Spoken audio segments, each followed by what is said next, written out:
Steve Turano here for Ask a Real Expert. Somebody was asking me about forearm training, when I train my forearms, how I train my forearms, and forearm pain. Well, I typically train forearms after biceps. When you train your biceps, you're gripping the bar and you're also preventing your hand from flexing, because that's one of the functions of the forearms, to not only open and close the hand, but to flex and extend the hand as well. So when you're curling dumbbells or you're curling weight, you're flexing the forearms and you're also gripping. So that works the forearms. So I figure might as well just follow it up with some additional forearm training.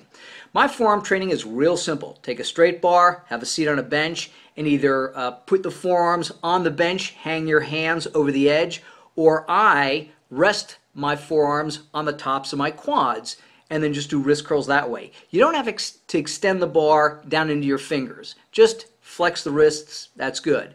After 4 sets of those, I do standing reverse curls with an overhand grip. And again, 4 sets of 10, nothing crazy. So with forearms, I typically do 135 pounds for the wrist curls. I do 90 pounds for the standing reverse curls.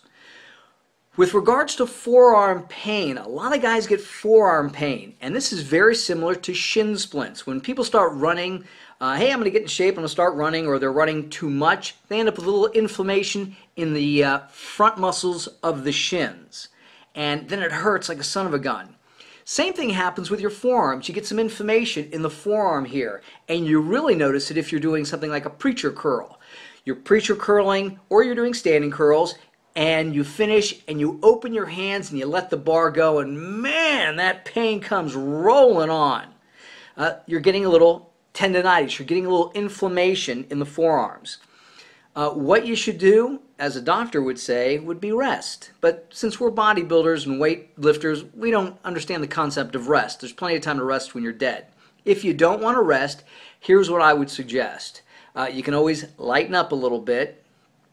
Instead of doing preacher curls, you can do standing curls. That would help a little bit more. You can also alter your hand position. If you keep the hand upright like this is a little easier than the hand in an upward position. You also have to warm up pretty well. Most guys try to jump into heavy weight too much with curls. So you got to warm up the biceps and the forearms as well, and you got to stretch them out too.